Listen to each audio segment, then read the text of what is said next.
Yang nampak sekarang ini kan persoalan ijazah palsu. Sekarang perhatikan baik-baik bagaimana cara permainan, skema permainan kedustaan di balik ijazah palsu ini. Sekarang kita lihat kasusnya. Logika akal sehat. Bapak ibu punya ijazah, datang bawa selesai. Betul apa tidak? Dah selesai itu pak. Tidak perlu ada menghabiskan dana sekian, ini sekian. Tidak perlu turun tangan, tidak perlu pak. Tapi pertanyaannya, mengapa skenario ini harus dibuat? Inilah yang disebut dengan manipulatif tadi pak, manipulasi, kedustaan.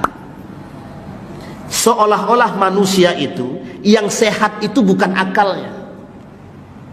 Mereka manusia hari ini dipertontonkan oleh Allah di hadapan manusia bahwa kebodohan itu begitu nyata, sehingga yang satu hal yang bisa dinalar dengan akal sehat ini dipaksa untuk tidak menalarnya dengan akal sehat. Maka tak salah pak ketika Rocky Gerung kata manusia sekarang ini banyak yang akalnya tak sehat. Kenapa kita diputar pak? Diputar. Di mana letak sehatnya? Tidak ada pak.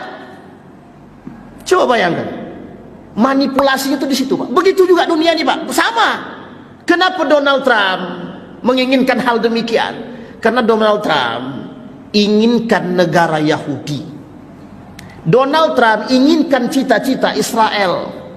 Tapi bagaimana caranya? Semua muka dunia ini sekarang menganggap Israel ini sudah genosida. Tapi cari cara yang lain. Dibuat manipulasi sedemikian rupa. Ada perjanjian Abraham, ada perjanjian A, B, C, D, investasi. Donald Trump menjanjikan kepada Saudi Arabia itu membantu pariwisata Saudi Arabia. Dengan catatan Saudi Arabia mau berinvestasi ke Amerika dan ada dannya pak, mau ikut serta dalam perjanjian Abraham.